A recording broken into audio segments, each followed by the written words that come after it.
Semaine sous surveillance médicale Sonko transféré à la prison de Rebeuss waaye ki nga xamante ne mooy avocat maître Ciré Clédor Ly moom nee na dañu ko kidnappé wala dañoo def des choses en cachette te yëgaluñu ko son pôle d'avocat ak son médecin traitant léegi nag ña nga xamante ne ñooy administration pénitentiaire ñoom nee nañu de son médecin traitant moo ko signé moo tax ñu mën ko génne ginnaaw bi nga xamante ne génn ca réanimation ban jàngat nga ci am. waaw on espère que bu fekkente normalement ça devrait dans les normes. Ça devrait être une bonne nouvelle. li tax muy nekk bonne nouvelle mooy kon dañuy jàpp ne xanaa kon Ousmane Sonko tane na. Et que état de santé am amélioré wu na à tel point que ñu génne ko ci hôpital bi yóbbu ko Cap Manuel. Tu te rappelles avant Ousmane Sonko di def rechute bi moom il avait sollicité à ce que ñu delloo ko prison. Voilà donc Cap Manuel je pense que foofu la Bassirou nekk. oui fa la Diomaye nekk. voilà donc sollicité woon na le fait que déjà ñu yóbbu ko ñu delloo ko prison.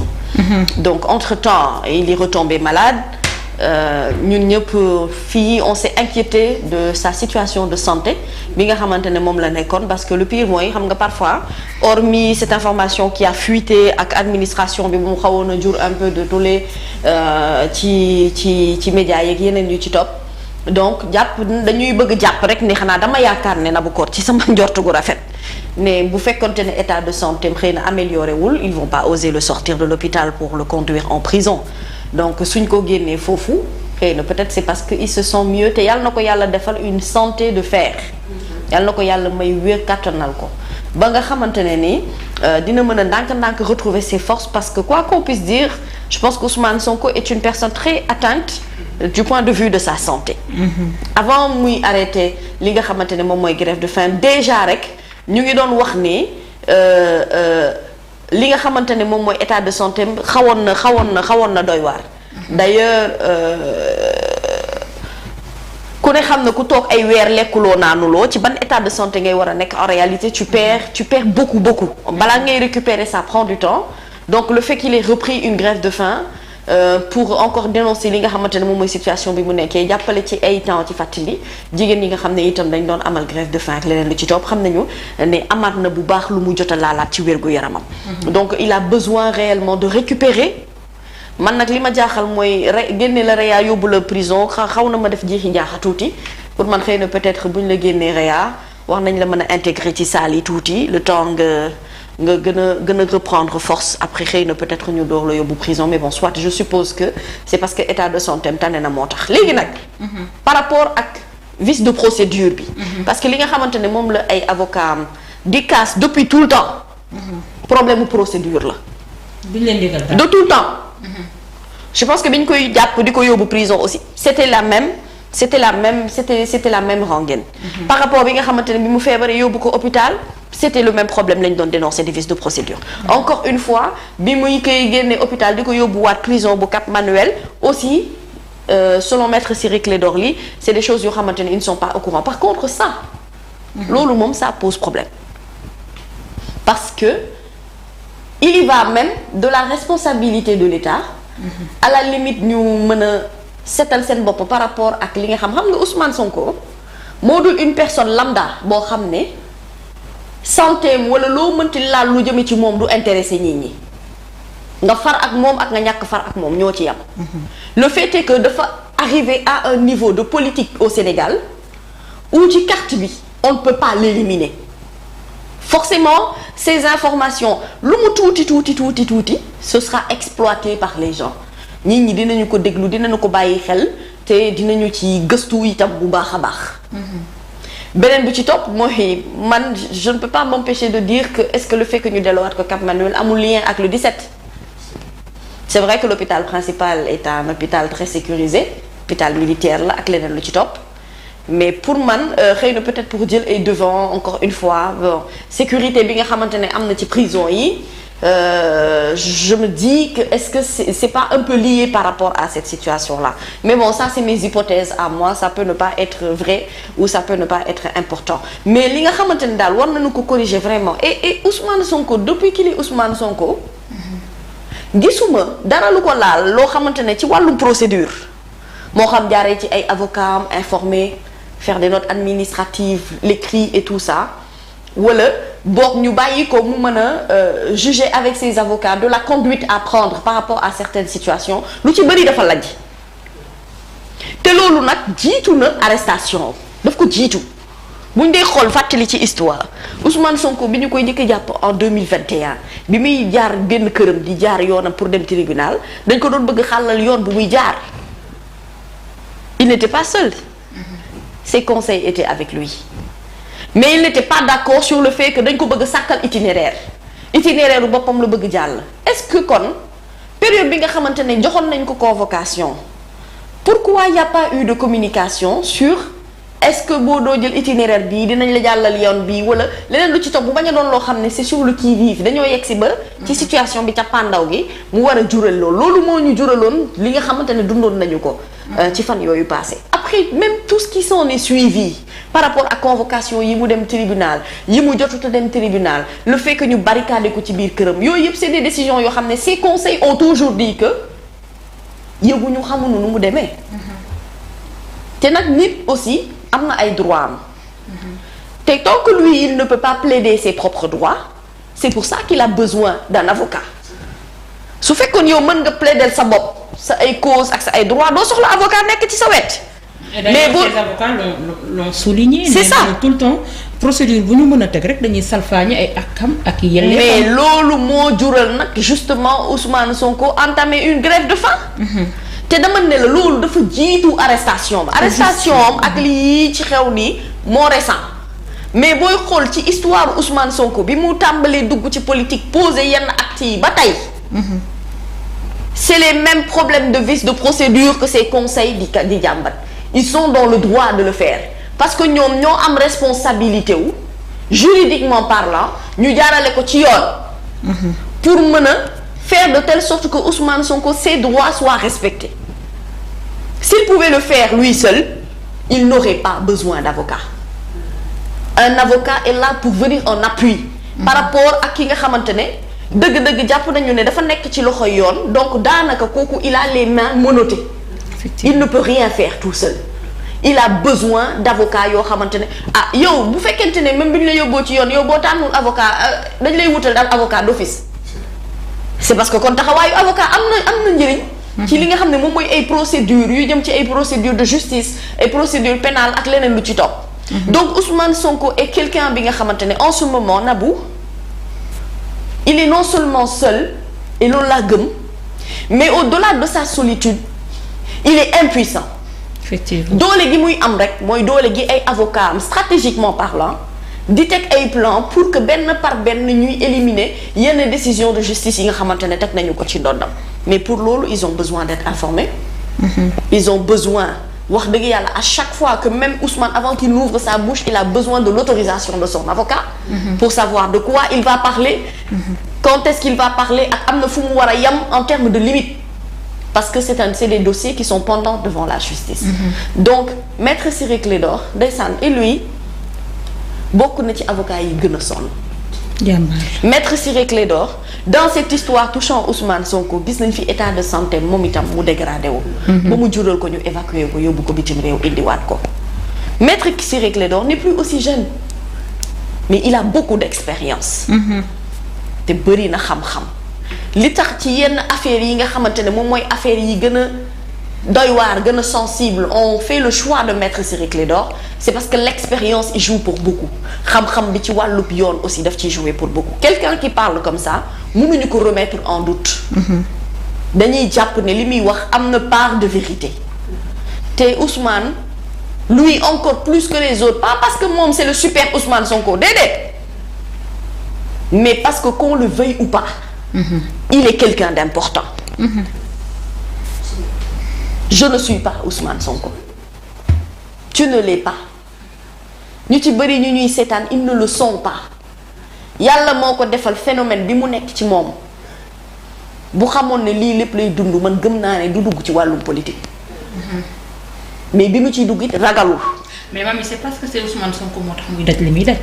ñi nga xamante ne il ne représente pas une menace. wax dëgg yàlla ñu ngi dox nag. waaw ñu ngi woyale de. waaw parce que peut-être yegguñu moom fi mu yegg et souvent damay déglu ñi nga xamante ne les donneurs de leçons entre guillemets ñi naan xeexel wala truc de ce genre mais li ñu teg Ousmane Sonko mën na ànd ak leneen lu dul radicalisé wu. non mais nangu naa mën nga ma jàpp tey mën nga ma def nangam mën nga ma def tu es libre de le faire mën nga ko def waaye boo ko jaaralee ci yoon amul problème mag yi. problème bi li tax li la teg ngay wax teg fi keneen muy wax ak kenn mooy dañu bëgg mbir yi jaar ci yoon. dama ne pour à l'avenir on pourra parler de jurisprudence mais tey nga jàpp nit salfaañi ay akam ak yelleefam le minimum mënu ko am ah mami là les faiseurs de leçons nañ waxtaan ak yéen rek mais li muy dund boog daal dans toute l'histoire politique du Sénégal waxuñu ne nit mësu ko fee dund ndax peut-être bi ñu juddoog léegi yàgg na yàggul. waaye déggaguñu ci suñu nopp. ñu nit dund lu toll li Ousmane Sonko di dund. ci perception. waaw te damay dégg sax souvent xamatuma kan laa dégg ci benn plateau démb muy expliquer di wax ni c'était la conférence de presse de Cheikh Bara Ndiaye et autres. Modap moom lañ seetaan ci tàmbali bi nga xamante ne ñoo doon def xam naa ñooñu dinañ ñëw si kanam ci ñoom sax d'ailleurs. Inch'Allah ci li nga xamante ne moom lañ doon wax démb ñu ne amul kenn koo xamante ne aujourd'hui maanaam marqué nga histoire te amuloo jaar gu metti. voilà boo ko xoolee loolu sax soxlawul sori nag wax dëgg yàlla soxlawul njàng mu sori. di jàng ay Mahatma Gandhi ak ay Nelson Mandela ak leneen ci topp. fii ci réew mi ñun dañoo am histoire amul taarix te ñi nga xamante ne dëgg-dëgg ñoom ci seen ginnaaw la ñu nekk. di sàkku ci ñoom ñaan seeni maam li ñu liggéey ci réew mi ñu ko fi jot a liggéey en terme de courage bariwul. boo déggee riiru Cheikh Ahmadou Bamba fépp foo mënti nekk ci àdduna bi Bamba da koo liggéey di. te daj na lu nekk ci tubaab bi. Seydi Hadji Malick naka noonu Baye Niass naka noonu ak keneen ñu ci mën a lim ñoo xamante ne xeex la ñu xam nga Sénégal bu nu fi bëggee toog ba léegi bëgg noo wax naan bu leen xeex te ñun suñuy maam xeex ba am li ñu am jigéen ñi ndeer yi xeex ba am li ñu am histoire di reconnaître ba ci yenn reine d'Afrique yi nga xamante ne def nañu lu ne fii ci histoire réew xam nga dañ noo bëgg sonal ak ay Descartes ak Platon. te ñun suñu yoon nekkul ci ñoom jàngal nañ ñu ko naam amaluñu njëriñ. li ñu amal njëriñ dëgg-dëgg ci suñu taarixu réew mooy ñun suñu histoire ak fi ñu jaar Lat Joor Ngoone Latiir Alburi Njaay ba ci Cheikh Omar Foutiou Tall ma ñu naan dafa réer ca gorotu falaise u Bandiagara yi kon nag ñun am nañu taarix am nañu histoire léegi nag li am ba des mooy Nabou. dégg naa Bassirou Diomaye Faye di wax ne ñoom ils ont choisi de faire une opposition radicale et ils l'assument bi ñu ñëwee ñoom ñoo ne bëgguñu lu ndoxe comprendre nañ ñu dañoo bëgg changement. te xëy na changement am na mouvement bu koy insuffler ça ne veut pas pour autant dire que da nga nekk opposition radicale que yow tu es facteur de violence c'est différent mais peut-être dans la manière de faire la politique ak ni nga koy amener dafay différent par rapport ak yeneen te wax dëgg yàlla. ni maam yi daan politiquer ak ñun ni ñuy politiquer duñu benn parce que ñun ak ñoom bokkuñu génération. mais la preuve kan moo mës a gis Diomaye Faye muy sànni xeer. non bokkuñu il est très poli et très correct. te ñoom ñëpp ñu ci ba même Bassirou Diomaye Faye c'est pareil. même El Malick nii. malgré qu'il est sous bracelet électronique. il est en train de faire son discours mais ils sont disciplinés en fait man dama gëm ne man sénégalais indiscipliné wul. man loolu mooy sama gëm-gëm. parce que xëy na boo ci limee benn ñaar da ngay particulariser. mais dans la généralité le Sénégalais n'est pas quelqu'un de virulent d'indiscipliné ou de violent. man damay wax ne souvent ñun ñoo dañuy yóbbu ci situation boobu pour yee lenn lu doon nelaw ci ñun. te loolu nag du question de mentalité la. la mentalité est autre la façon de penser est autre. si on dit que Ousmane tey réveillé na conscience yu bari.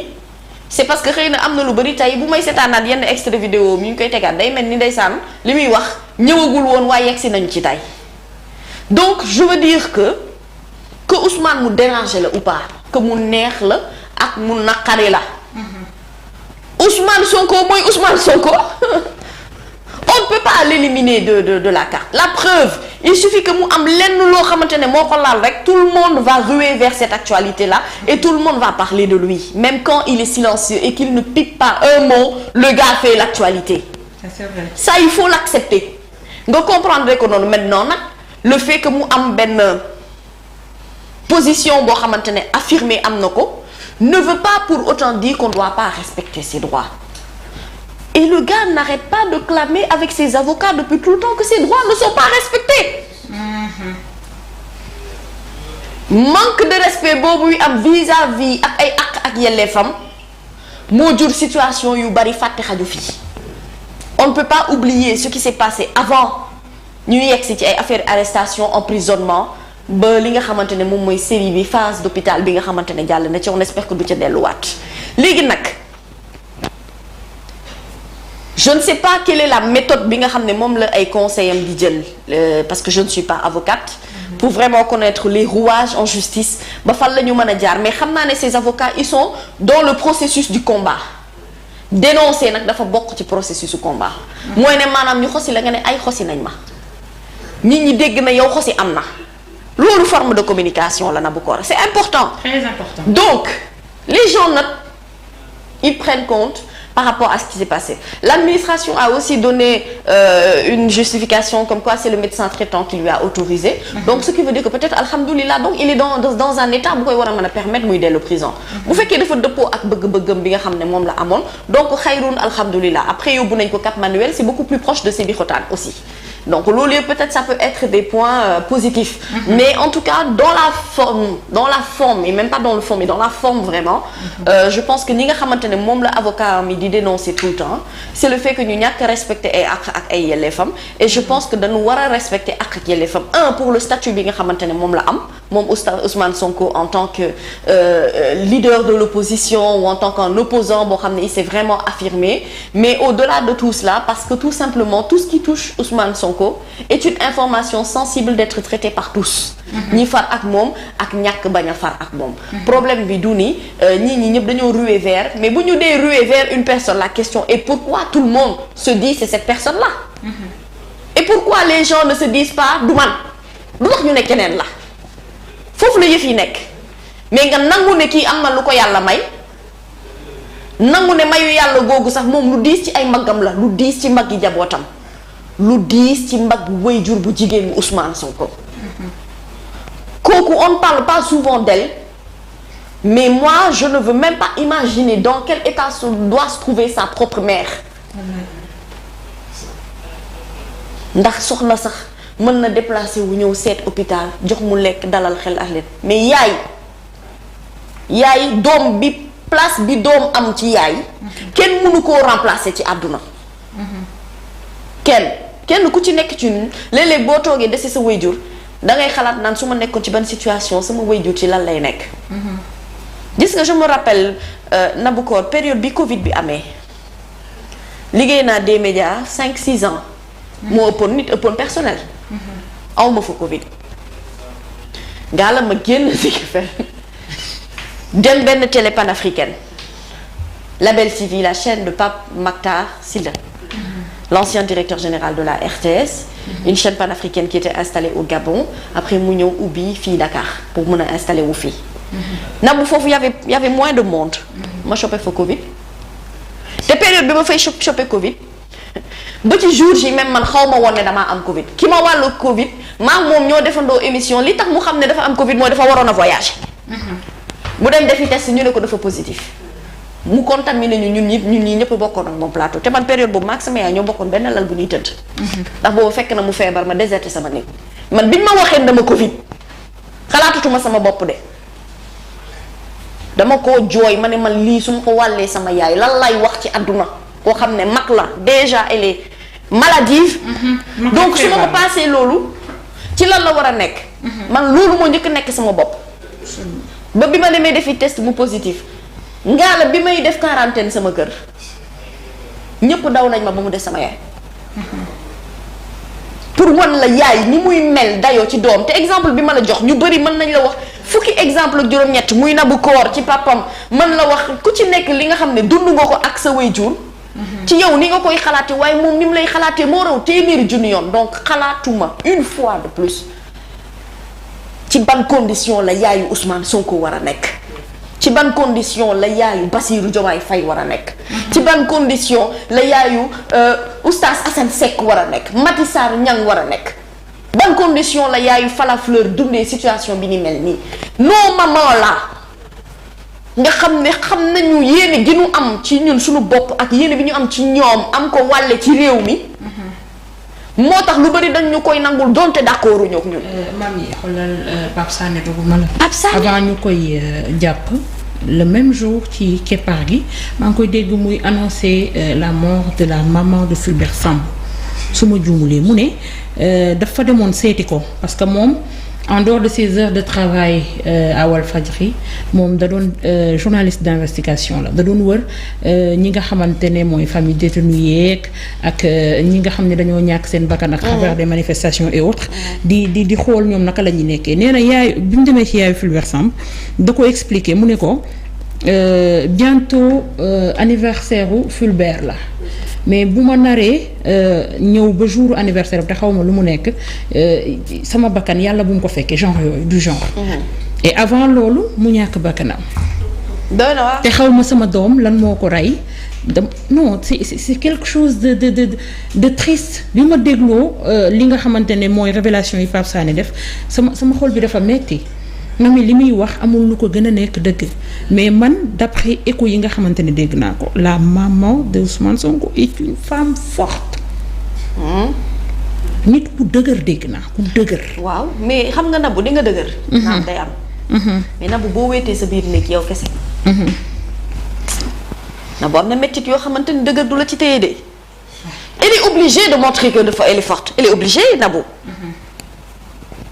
hormis Ousmane Sonko dafa am njaboot moom dafa am njabootu boppam mu war a sàmm ay soxna yi Ousmane Sonko ay doomam lañu. ay sëtëm dañoo soxla gis seen maam dëgër. ñeneen ñi nga xamante ne dañuy gravité autour dañoo soxla gis yaayam mu dëgër yaayam dafa war a dëgër. elle va pas s'effondrer elle va pas le faire elle va s'effondrer dans sa chambre seule wala bu lalee si jaadaam di julli di ñaanal doomam. yaay rek la mën a doon te yaay bëgg gi mu bëgg doom. ñun ñëpp xam nañu ko kenn amul fayu yaay kenn amul fayam dama ne la ñun ñii ñëpp suñu ay yaay ba ci métier mi ñu tànn bëgguñu ko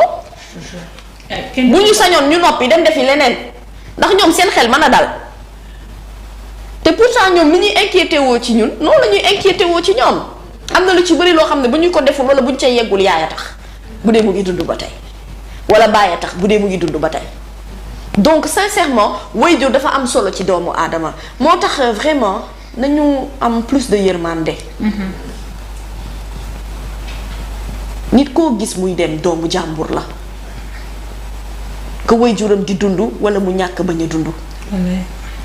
nit koo gis muy dem am na ku ko jur. man gëwuma ay affaire ku ndayam liggéey parce que pour man nday yépp liggéey nañu ci kër baay yi. yàlla nag mooy sàkku wërsëg ci doomu aadama ku ne ak li mu natt ci sa jë. mais yaay yépp liggéey nañu ci kër baay. ñun ñëpp a sonn. ku ci sa doom baax ñu ne ndeyam liggéey ku doomam rate ñu ne ndeyam liggéeyu ku ci sa doom baax ñu ne baayam liggéey na ku ci sa doom bon ñu ne baayam de moom mu ngi noonu rek li yàlla xam doy na. baay yeeg nday yee sonn nañu di. man léeg-léeg ma jékki-jékki ma ne man nag dama yaakaar ne ñun journaliste yi nag ñoo ñaaw yaay nag kon yëg nañ ko ñun li sama benn xarit naan ñaaw yaay fange papa moo ñu daal. dëgg la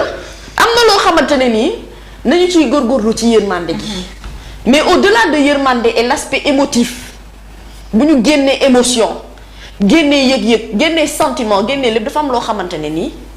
ak yelleef la dañ ko war a sàmmonteel. Le monde a été régi avec des règles et des lois pour que ñu mën a dund en parfaite coïncidence sans pour autant que mu am dara lu ñuy gàllankoor. gàllankoor nag nit yaakaar na ne nit moo ko teg nit boobu fekk na xëy na boobu destin boo xam ne yàlla moo ko natt ci sa jë. nit génnee na fi kaso dugg pale nit it génnee na fi kaso ñàkk bakkanam. donc lu nekk am na fi ci àdduna bi fii c'est Dieu qui est au contrôle du doomu aadama moo nekk au contrôle le même Dieu nag